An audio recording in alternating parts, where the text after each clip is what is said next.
Hello, everyone out there in the Isadora community. My name is Monty Martin, and welcome to the Trigatronics YouTube channel, where we're going to be showing some really exciting and fun stuff with Isadora and the Xbox Kinect today. Thank you, everyone, for joining me today. I know there's already some questions in the chat about what we're going to be working with, because this is a huge topic. It's been one of the most exciting things that artists and installation artists and theater artists and dance artists alike have been using with Isadora for the past several years. Really since the Kinect was introduced in 2010, but of course it inherits a very long tradition of using motion tracking for performance, which has its whole range and really a Pandora's box of considerations, both technical, creative, artistic, practical, and even getting into theoretical. There's been a lot of writing both on our end of figuring out how do we even do this, and writing from the academic and creative communities about how do we make this something meaningful. And so I'm going to touch on a whole bunch of practical things, and I'm going to start off by saying we're going to spend about an hour together today. I'm going to hopefully cover a lot of questions that are going to help you get started. But working with the Kinect successfully is really, in my experience, a 1-week project at minimum. It's something that really requires a lot of dedicated time in the room.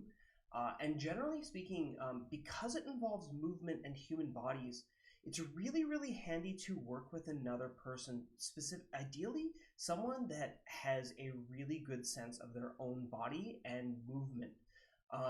The sooner you start working with another human being, once you handle some of the technical hurdles, and start working with someone else in the form of movement, the quicker you're going to be able to solve problems and anticipate them. And I will say that while there's a lot of behind the scenes work that goes into working with the Kinect, a lot of it consists of someone standing up and standing in front of the sensor that you've set up, and that can really slow down the process. So if you do have a partner to work with, it's really handy.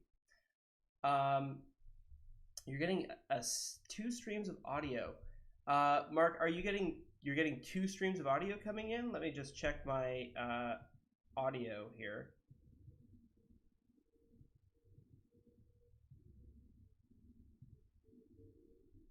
Is that audio delay still occurring?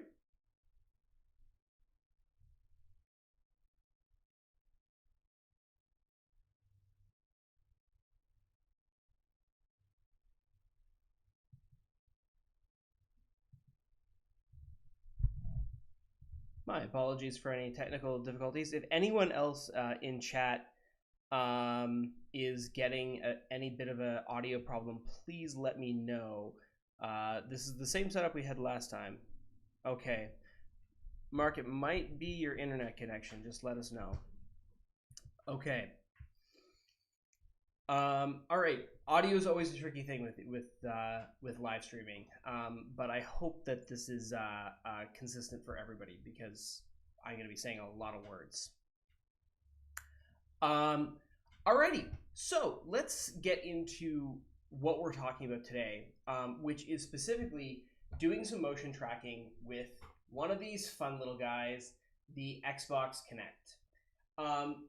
For those of you that have never worked with one of these before or used it for motion tracking, I'm going to tell you about a few things that you want to get worried about right away.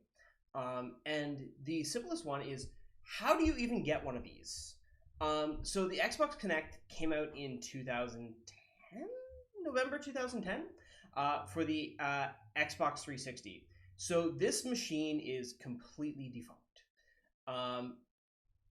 If you want to find one, if you don't have one now, your best bet is going to a retro game shop or a used video game store and trying to find one in the bargain bin. There is a fantastic little store here in downtown Toronto called ANC Games. And a few years ago, I walked in there and said, I want all your Kinects. And I bought like 5 of them for $20 each.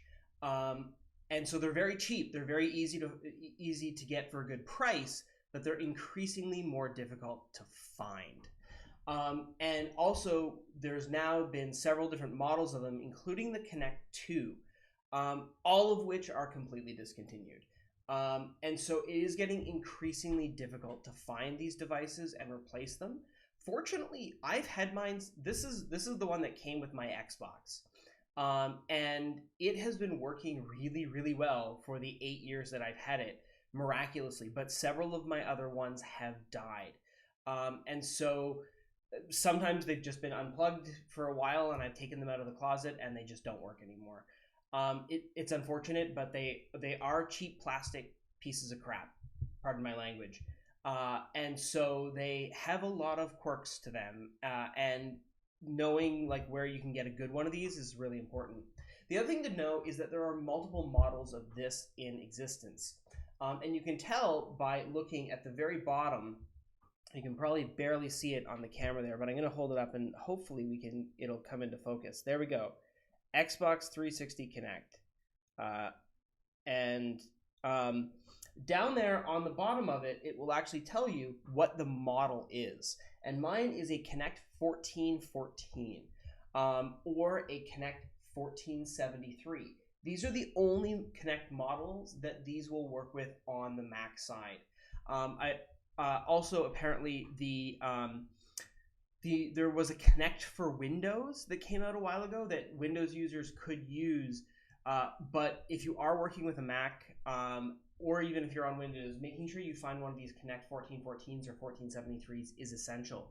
The other thing that you want to bear in mind is that the Kinect's physical connector is this kind of two-pronged thing that one goes to USB and one goes to power.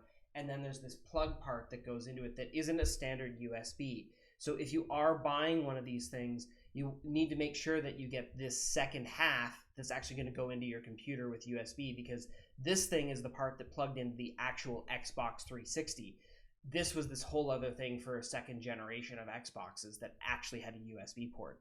So it's really imperative if you're tracking one of these things down, hardware-wise, that you find this.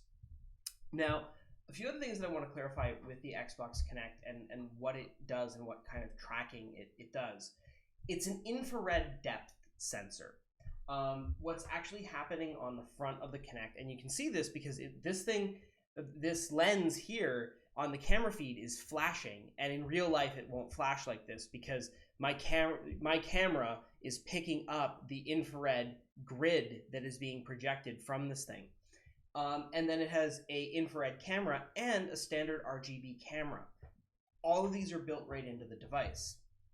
And so the camera, what the Kinect is doing is it's sending out an infrared grid that is then bouncing back into the infrared camera. And it's using that to calculate the distance from which that grid collides with objects in space. And that's how it builds a depth-based model of what it sees. It is a cone that goes out in a rough conical grid. It's about 38 degrees, I believe. And the interesting thing about this, and this is a huge pitfall for me in my own practice, and I've run into other artists, is that the Kinect is designed as a video game controller.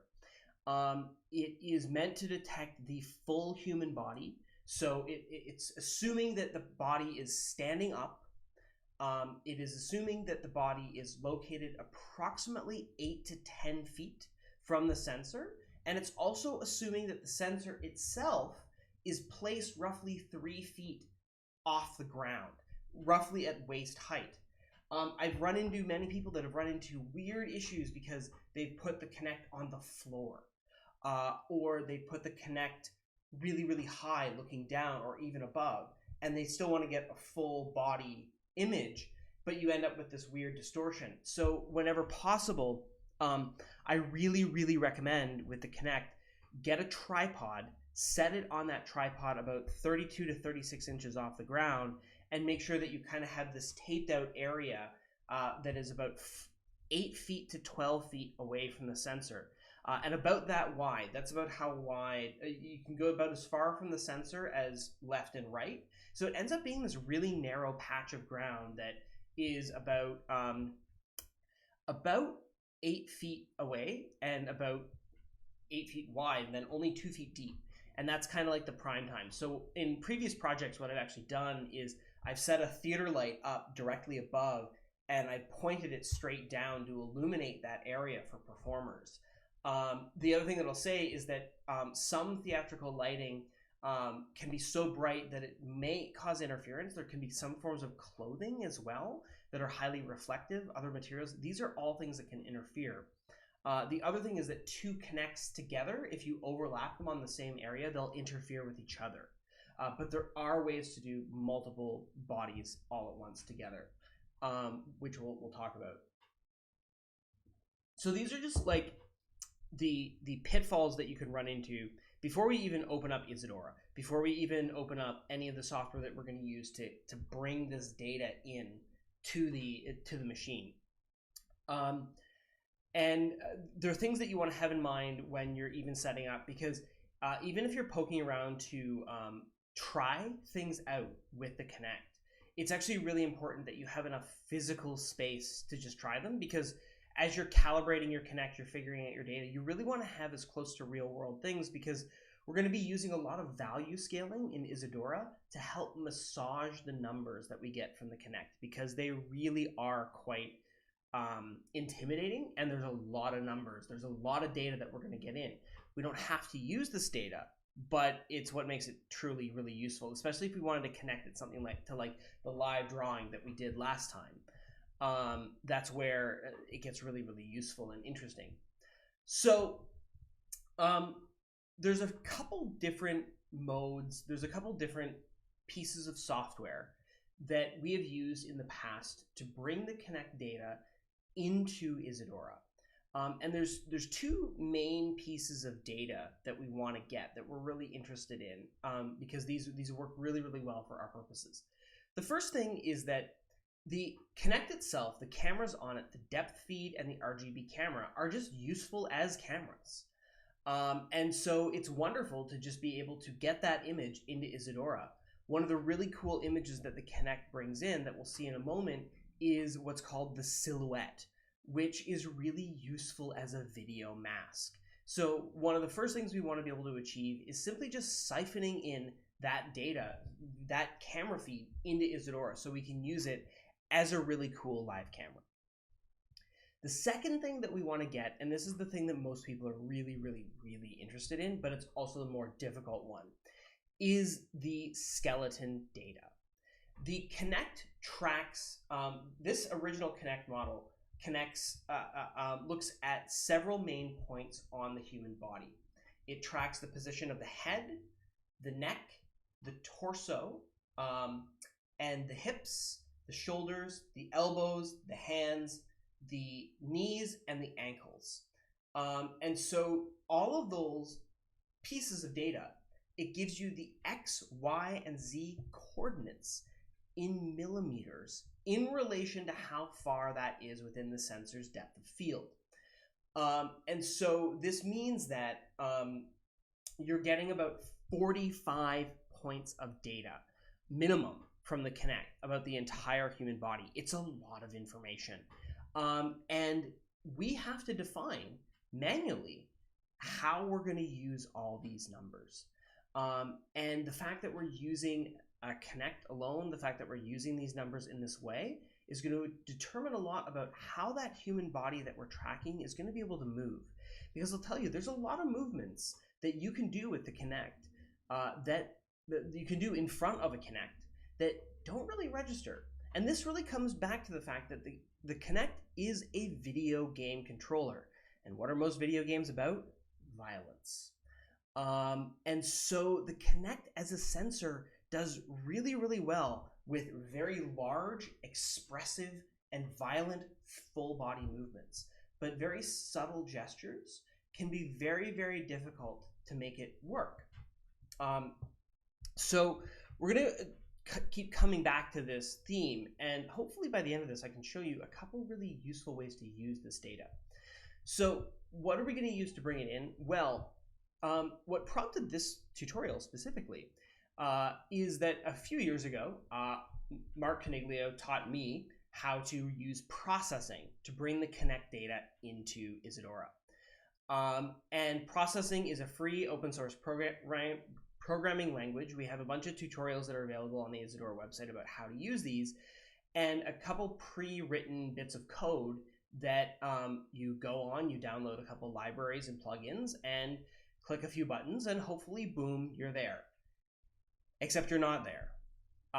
In the intervening years since we've written these tutorials, with the fact that the Kinect has become defunct, and processing has moved to new versions, and the main codec, the main kind of core of this whole thing, not codec, the core is this bit of code called Simple Open NI. And that project has kind of been defunct for the past couple of years. The result of this is that if you go right now and you try to use those tutorials with the current version of processing 3, a lot of that's not going to work for you. And in fact, I have been tearing my hair out all week trying to get the latest version of processing, as well as processing 2, which is still available, to actually work. And the result of this is that Mark and a few others on the team were working internally to try to get this working again with processing 3. It's still not 100% working yet, which is the unfortunate results. So I'm going to show you an alternative today, which still works and is just as free now. This is involving an old application, which you may have heard of, called Animate by Delicode. And I'm going to flip over now so that we can see what this fun little application looks like.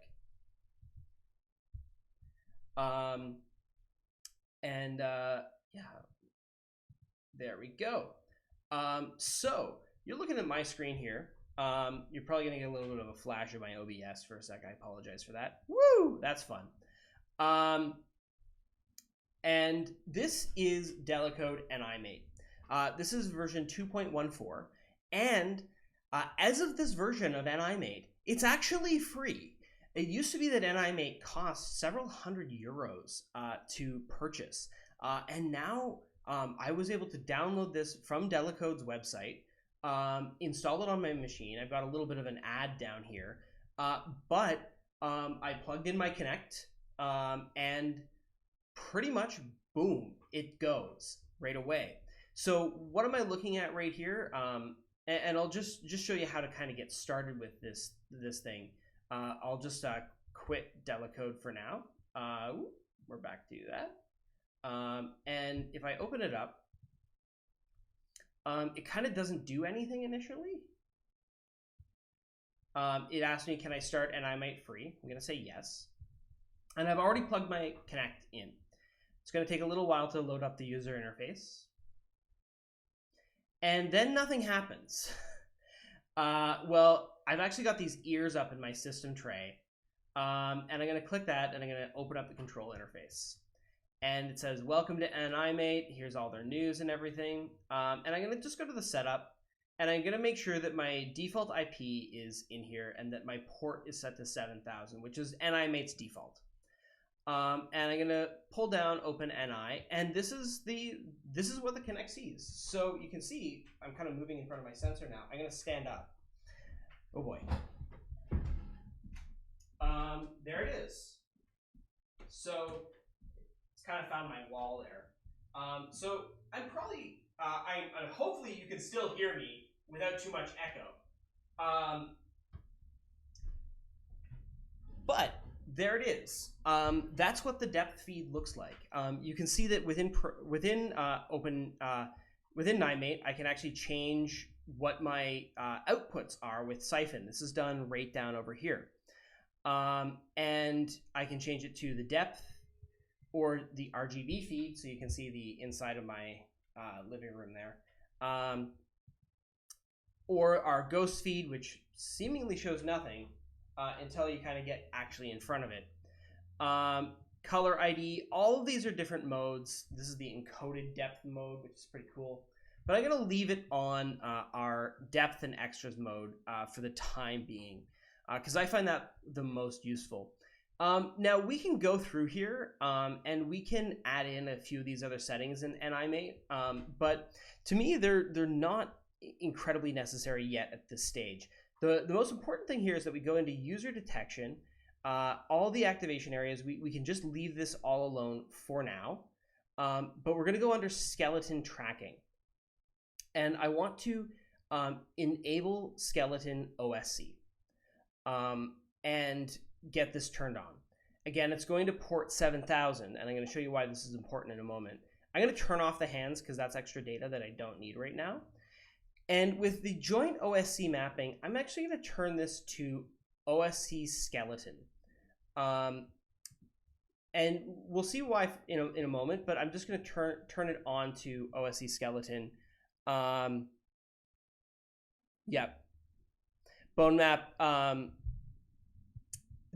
map does say that it goes well, but you can't save the settings. It is still worthwhile. That's correct. With the free version, you can't save your settings. You have to change these every time you relaunch the application, which is annoying. They are good, and that's great.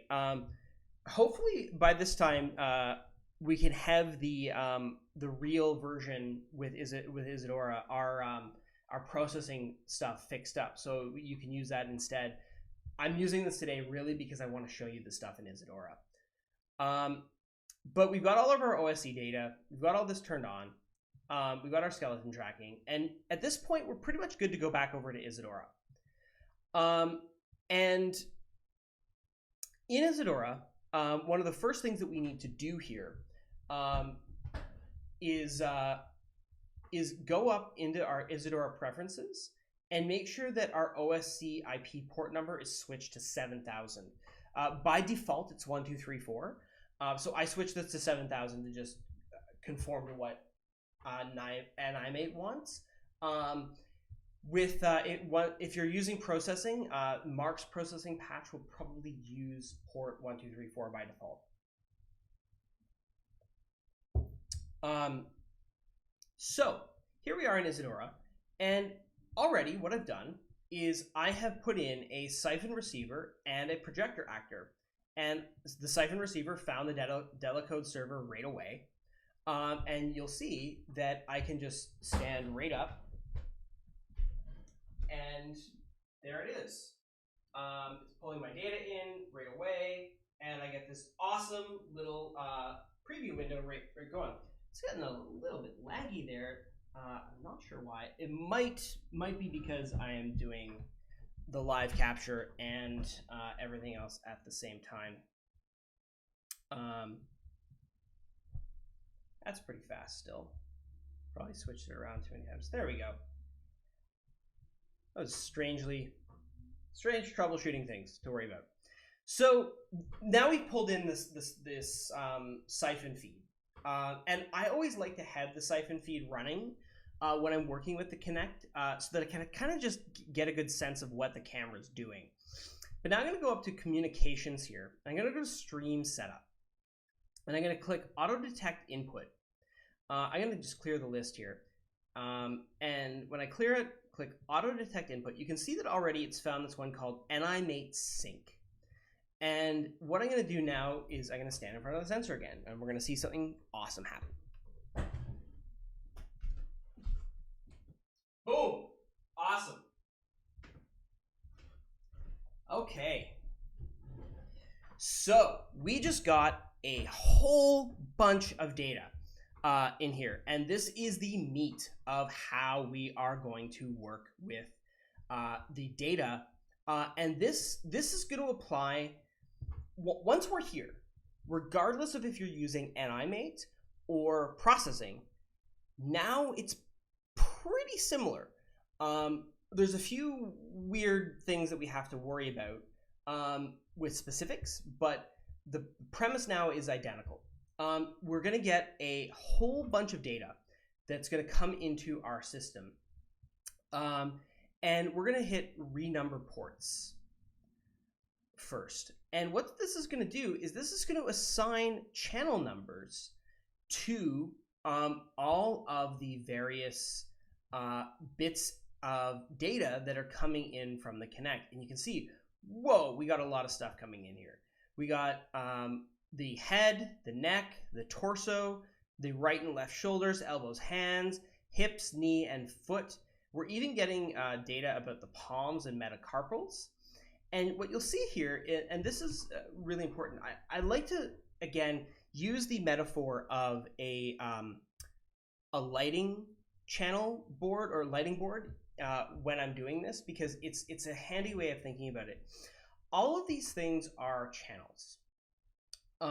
And so each point we can refer to as a channel. And that's ultimately what we want to build. We want to be able to say channel 1 is my hand, channel 2 is my shoulder, channel 3 is my head, or however. But right now we're getting a lot of different channels that are all incrementing by 3 each time. So I'm getting joint head dash 1. I'm getting joint head dash 1 as channel 2, and I'm getting joint neck dash 1 as channel 5. Why? Where's channel 3 and 4? Actually, those are the X, Y, and Z points of data for joint head. So the head joint channels are because I'm getting 3 pieces of data. So channel 2 is X, channel 3 is Y, and channel 4 is Z for the head. And the same is following through with each other channel. So now that I'm getting this information in, what I like to do at this stage is this whole range of data. This is where I like to take a screenshot or start writing things down. And so I know that which is the channel that initializes each part of the body. So channel 2 is the head, and that means channel 3 and 4 are going to be the other coordinates of it. Channel 5 is the neck, channel 8 is the torso, and that follows through. So we can actually do something really, really clever now. And this is how the Kinect point actor works. We're going to do this. We're going to grab an OSC listener. Okay, and you can see right now that it's set to channel 2. I'm going to set it to channel 2, which is the first point of data on the head. Okay, and I'm going to create 2 more OSC listeners, set that one to channel 3, and OSC listener, this one is channel 4. So now I have 3 OSC listeners that are pulling in the X, Y, and Z coordinates in this really scary number that is like 500,000. We're going to address that in a moment too. But for now, so what this means is that if I want to address all 3 points of a point of the body, I have to now do this. If I want to go to the, pull up my stream setup here, and let's say that I want to get the right hand. Well, now I have to put in 23, 24, and 25. And that's like extraordinarily onerous to do this, especially if we're doing a whole bunch of points of data. So we're just going to do something really simple. We're just going to grab a calculator.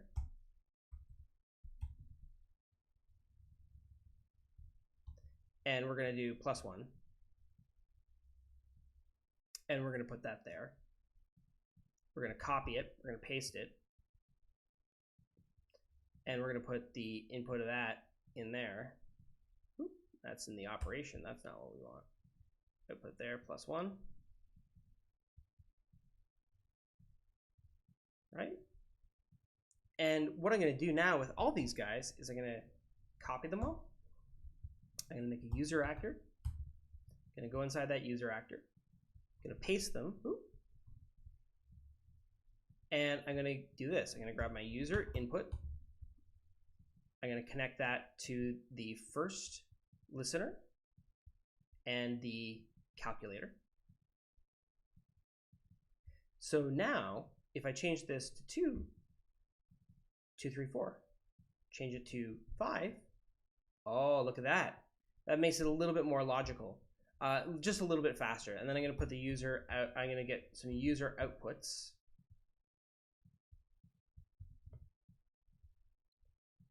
And I'm going to label them so that I know what they are. So if you've never done a user actor before, you can go in and label the properties yourself just by double clicking on that. So I've made a user actor, and I put my OSC listeners in there, did this little calculator connected to it, and there we go. We have made a couple more, a couple fancier. There's a fancier way of doing this where you acknowledge that your stream, that you don't want to have to jump up these numbers. So we use a calculator that divides the number. So we only have to address channels 1, 2, 3, 4, 5, 6, and then multiplication kind of changes everything. That's really handy. I'm going to skip that step for today, and we're just going to try and remember all of our base numbers. So I'm going to save this user actor, and that's my basic connect point. And I have to remember to change that to channel 2.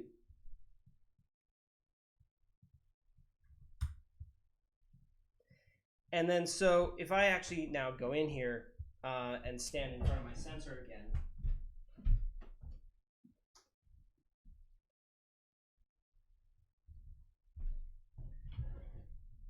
I start getting some real numbers, right? I start getting the real X, Y, and Z values as decimal points.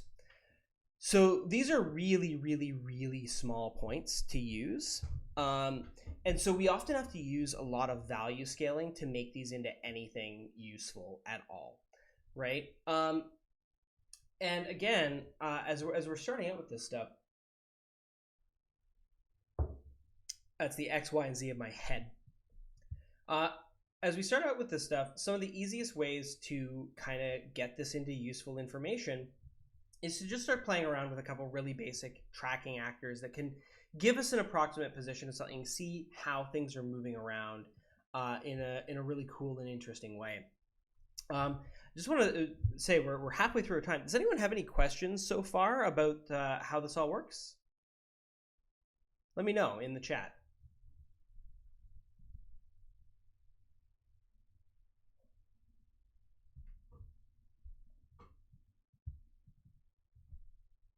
So the next one in here that we're going to just bring in to play around with, right, is we can start connecting these values to anything, right, that we want to, but we really need to start applying some value scaling and figuring out how to make the best use of all these numbers that we get.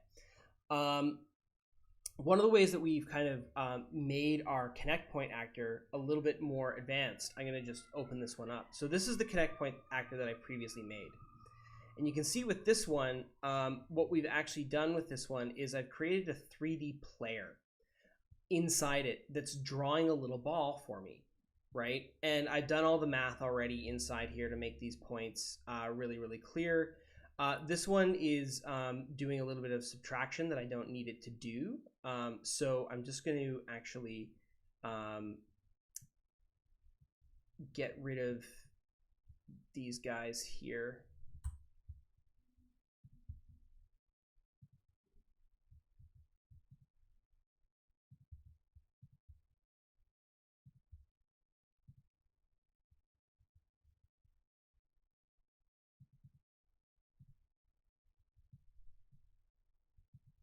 Great. So I have this connect point copy, and I'm going to create a new scene with this guy. Oop.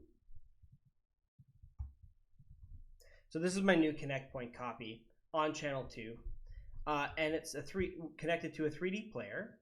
And with any time that I do have a 3D player actor, I do need a 3D stage orientation. So I'm just going to drop that in here as well.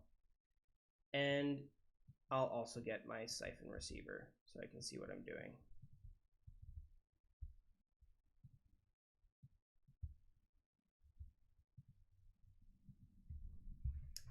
Yeah, so with this, it should get a little bit of movement, not too much. It doesn't kind of recognize me yet.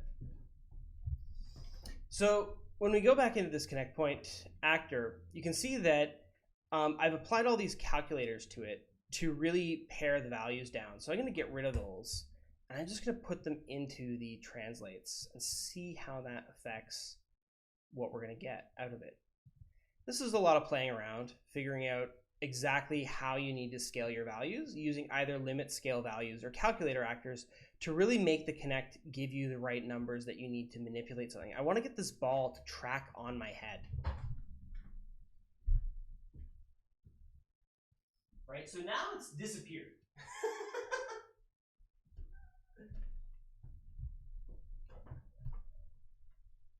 Right?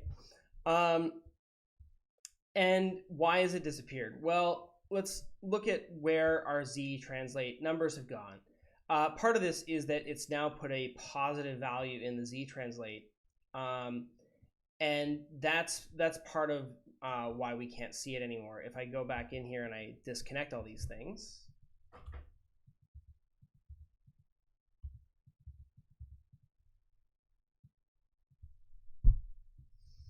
you can see that ball is very, very small, right? You know, we need a really high Z translate to be able to see it, right?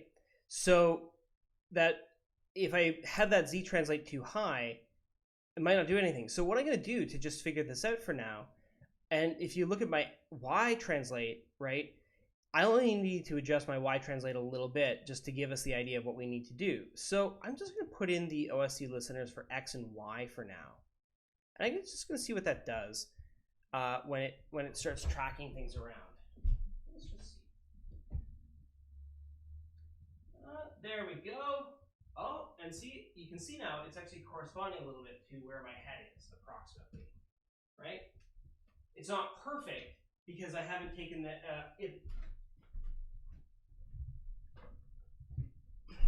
Yeah, Bone Map says you need to throw in some limit scale values, and this really is the time-consuming part of working with the Kinect in this way, because there's no magic number, right?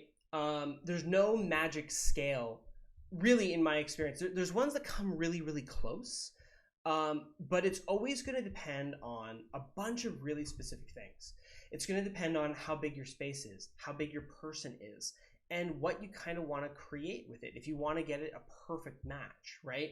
If I'm going to, what a lot of people see this want to do, right, is let's take all this information now and map directly back onto the human body, because we want to precisely map onto my whole body and get some really cool images. If that's your goal, you got a big task ahead of you, and you got to spend a lot of time to figure out exactly how these are all going to look and work, and work together. And you're going to have to do the extra work of then also lining up your Kinect and lining up your projector output to get everything to line up well, right? Whereas if you just want to create an interesting image, right? If you want to create the simulation of a human body in movement, you want to create a digital puppet, then you don't need to have the relationship with the camera feed, because I think this is what throws you off here really right away, right? Is, again, when you see me go in front of the sensor with the siphon feed like this, your immediate impulse is to spend a ton of time with limit scale value actors to make sure that that ball tracks directly over where my head is. And we can do that. Probably what I would do is decrease the Z translate for now, because again, once the real value comes in here, like I know that I want to have it, you know, I really don't want it to be that far off from probably 80 to 100. So I'd put in a limit scale value, and the value coming in, I have to pay attention and see, you know, what are the values that I'm actually getting. I'm actually only getting values around, 1. So the limit min is maybe only needs to be 2, and the out min out max can be between 80 and 100. And let's just see what that does.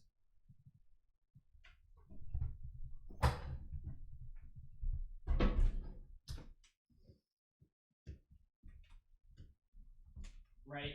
So now you can see it's tracking as I come forward. It gets a little bit bigger. Oh, see, it's backwards too. See, as I get closer to the sensor, the ball gets smaller. As I get further away, it gets bigger. So I have to change my limit scale value from 100 to 80. And that'll make that track properly. And now over here, a really handy other actor to help you tell this is the min value hold and the max value hold. And if you take these two actors, especially when you're working alone, this is really, really useful. Take these two actors and connect it to one of your outputs. That's it. That's all you need to do. Okay? And move. And I'm just going to move my head all the way around my field. And now what I actually got out of that is looking at the min and max value, it tells me as I moved my head around what the minimum and maximum extent of what the Kinect could pick up. So I can then use these values with my limit scale value and start getting something really, really useful. Now, sometimes you might connect these directly to your out min and out max, or your limit min and your limit max. I'm not going to do that in this case because I'm going to kind of be a little bit loosey-goosey with it. So the min was minus 0.5 and the max was 0.5. So that's all that came in there. And then connect that there. And I'm just going to say the out min and the out max, because with my X, I don't need to go, I want to go that far to like +7 and -7. So we'll just say that. The min is -7 and the max is 7. And so we just do that, connect there. And now let's see how our head tracking is. This is just the X. So now you can see, oh yeah, it's really following my head much more accurately now, right? As I go from left to right, but not up and down. So we have to do the same thing with the Y.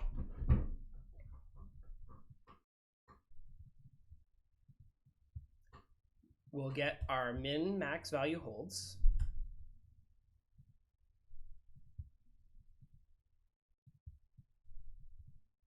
And now I'm going to go step in front of the sensor again. And I'm just going to take my head and I'm going to go, whoa, all the way down like that. No, way up back there. And pretty predictably, I actually get some pretty close numbers to what we got before. So I'm just going to completely copy and paste my limit scale value because we're getting something pretty similar. And we'll just go over to the Y translate on the ball, and we don't want it to go over 5 or under 5, so we're just going to adjust that a little bit. So -5 and 5, and plug that in, disconnect that, and plug that in. Cool. Okay, so let's see how that all worked out.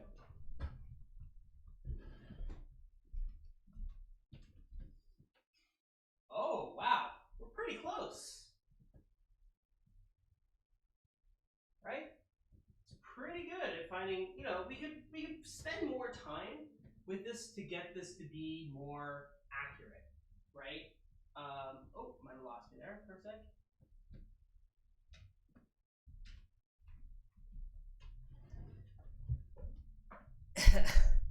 We could spend a lot more time on this to get that tracking to be right on point, perfectly accurate.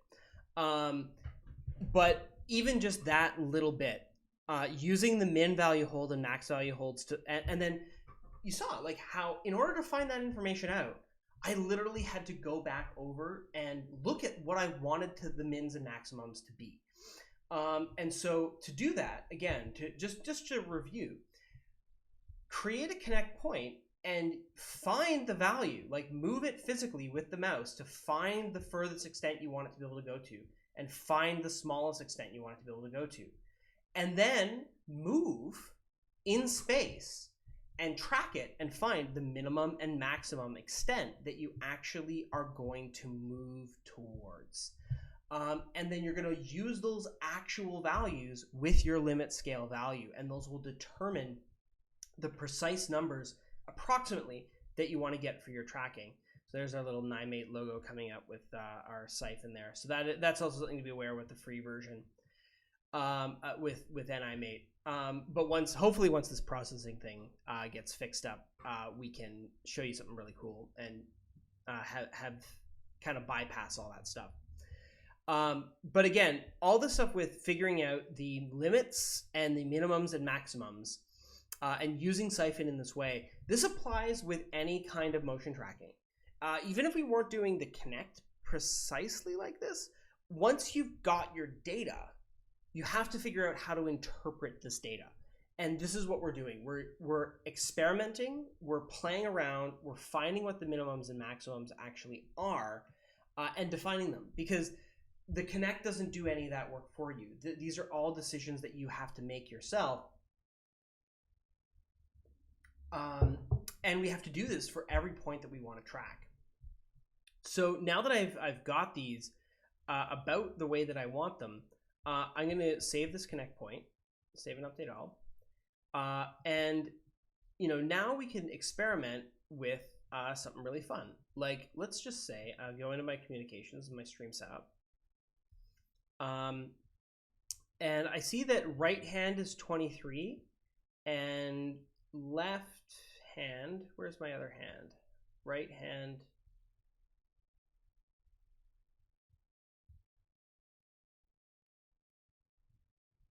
Right hand, left hand, 23 and 26. So I'm going to copy this Kinect point.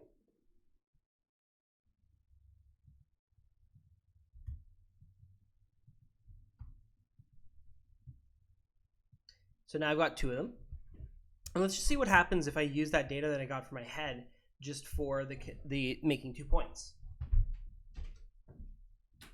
Oh, there we go. Right away. So I've got my two hands, tracking them both.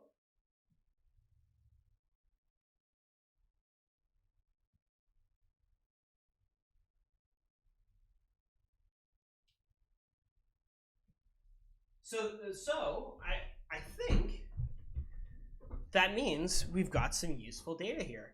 So if we really wanted to go all out with all this, we can start then exploring some fun stuff. So I'm going to take these Kinect points and now that I have these kind of limit scale values and everything out here, if I want to use them more openly, right, I do need to give my actual outputs on the outside, right? So user output value, change that to X. And just for our purposes right now, I'm going to make these before the limit scale value because I want to continue exploring exactly what they might be. I want to be able to change things around if I need to. I'm going to apply them outside the user actor. But I want to keep those points drawn so I can use them as a frame of reference. I'll save and update all. Super. So now I've got those outputting their actual values. So what I'm going to do now with this is I'm going to do something that I find really, really useful. And I'm going to do create a 3D line. And really simple with it. I'm going to have it render to the same stage. And I think probably with this 3D line, I'm going to use the same limit scale values. I'm just going to take them outside.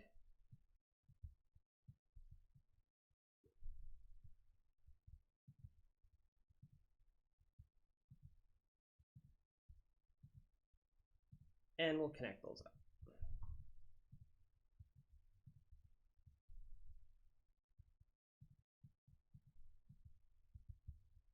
There's our little line there. It's a small line. I need to make this thicker. Great, we'll make it nice, nice. 15. That'll help us really see where it is.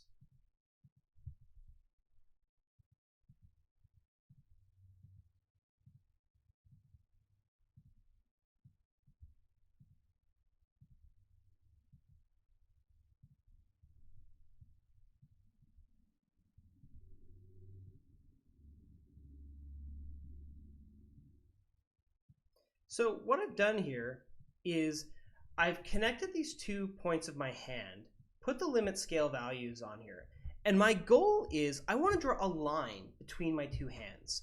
So let's just see if my limit scale value is carried over or if I have to do some adjustments.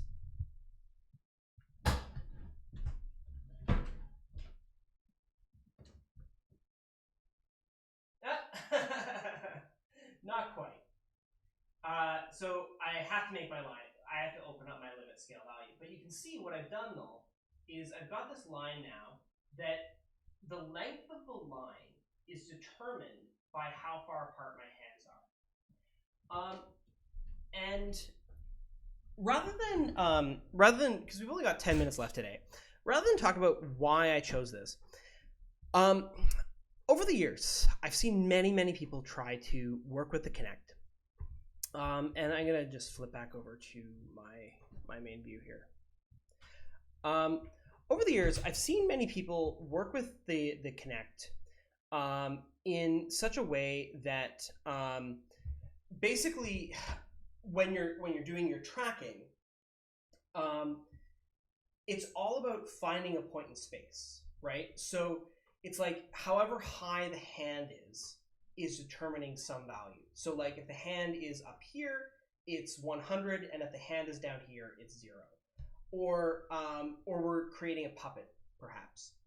But what I like about the Kinect, and what is really powerful about the 3D line, is that we can use this to find relational data between 2 points.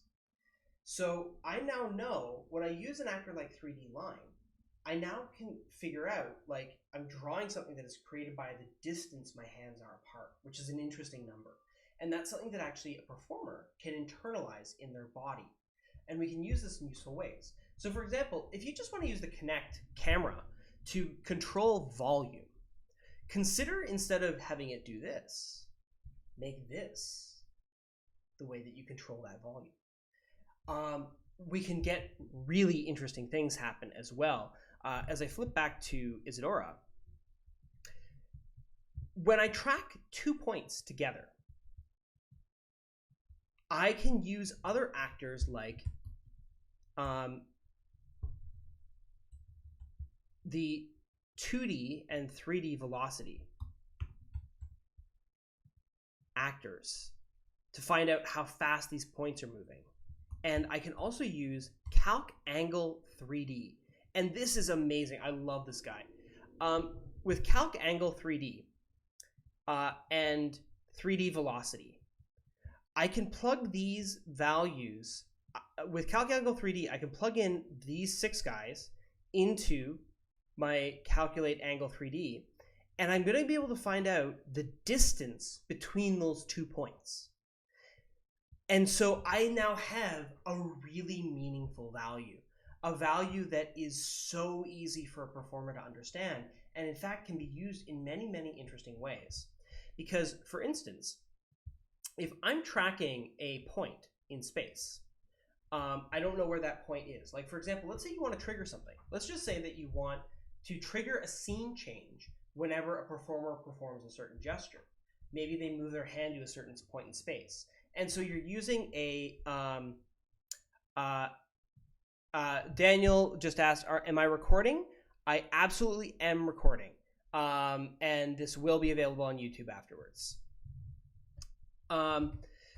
So this really cool thing happens here. Like, I love using comparators because if I am using Calculate Angle 3D and the comparator together.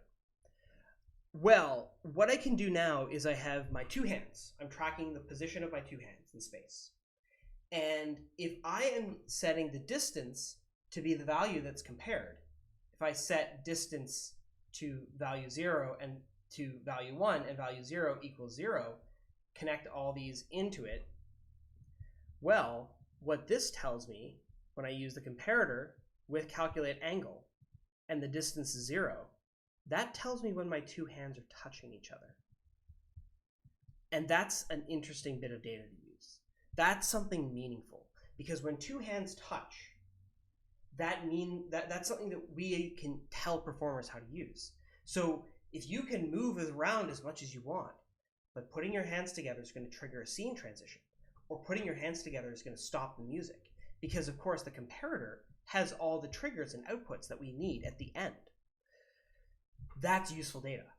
Or we can use this with other points on the body.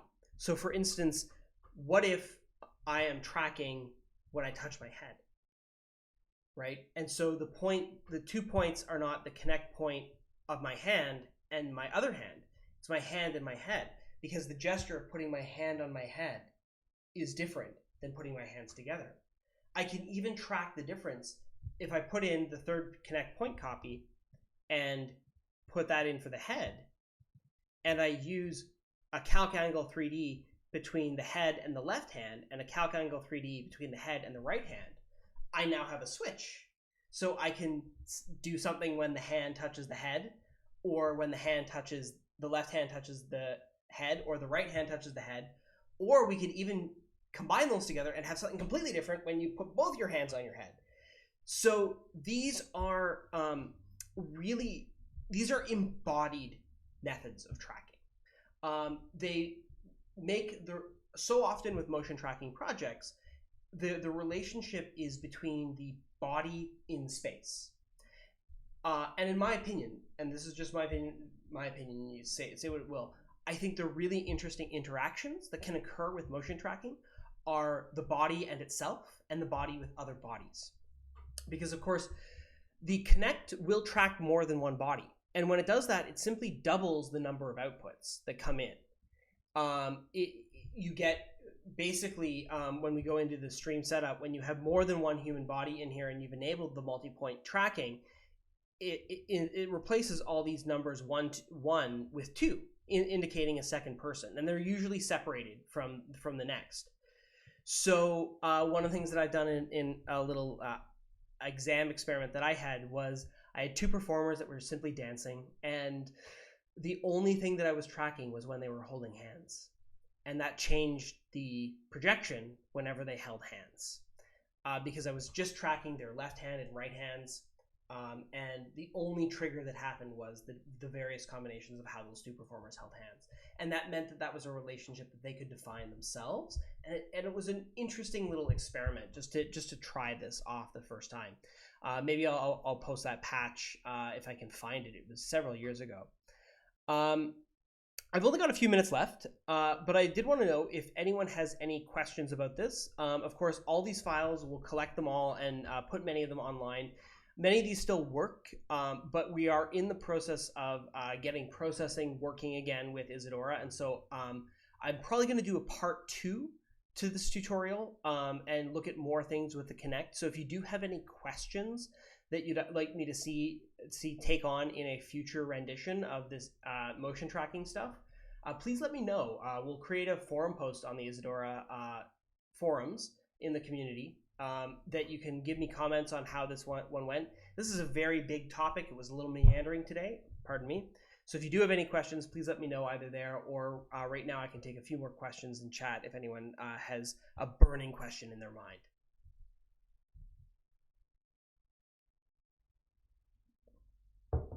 I think with this 3D line thing, I think the secret to get that to work properly in here is probably to just take off the limit scale values, or really adjust them, because like I want the line to be able to go up to about, yeah, probably about to 50.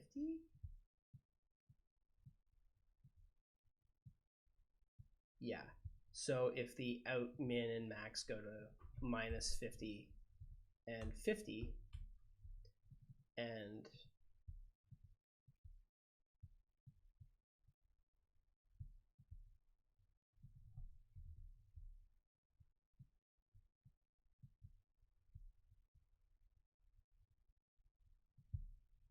let's just try minus 70 and 70, and we'll change that on both.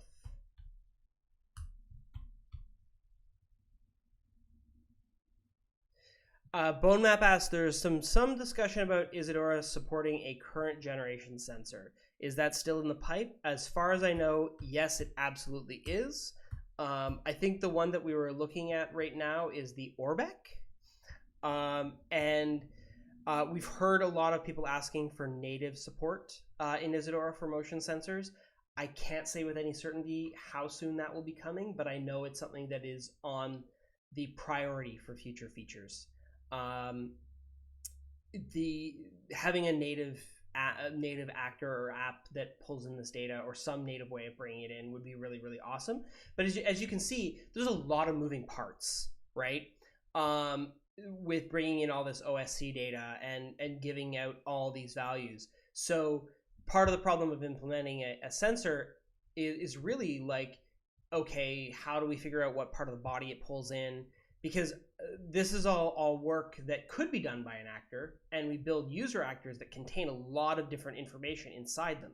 So how exactly we implement that, I'm not sure, but it needs to be able to give all these options. Let's see if this line works.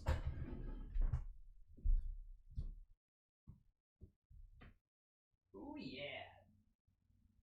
Huh. See? So yeah, I like to draw these lines between these points. And you can see actually there's my head as well, right? There's the line going out. And I think what I'll do I think what I'll do is just to have a little bit of fun here, is I'm gonna do a color maker, and I'm gonna attach the distance to the hue, and we'll just, yeah, that'll be fun.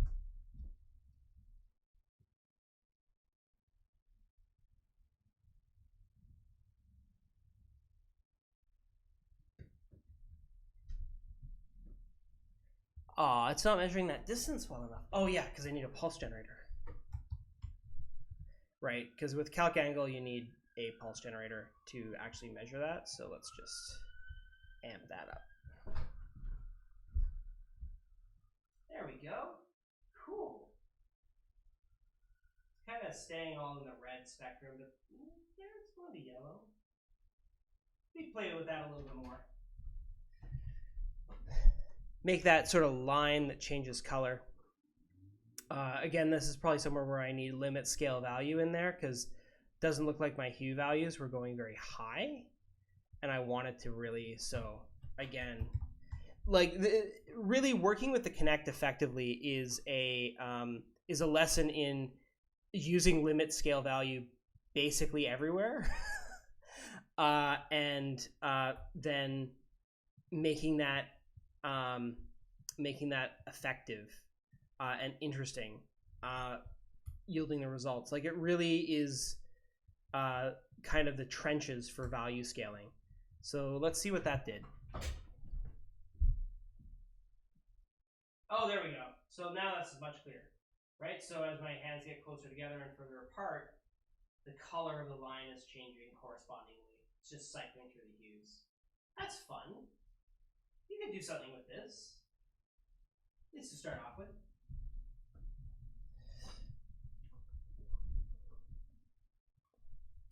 Yeah. Bone Map, you made it look easy enough. I hope I did. So that's about all the time we have for today. So please let me know. I will create a forum thread with a whole bunch of resources that you can use to find, and we'll keep you updated as we explore more new solutions for working with the Kinect. And we'll probably break this out next time.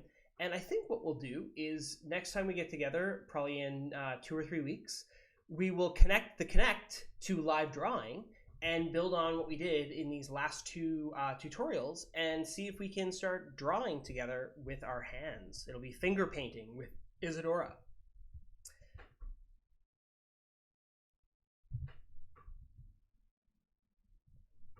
So yeah, as usual, I'm Monty Martin. I'm part of the Tricotronics technical team. Thank you so much for watching this. If you need to reach me, if you have any questions directly, you can always email me at monty@tricotronics.com. You can always find me on the Isadora forums as NC_Monty and with an E. I normally spell my name with a Y. And please let me know if you have any feedback or questions. Any comments below are always welcome. Thank you so much for watching, and we'll see you next time.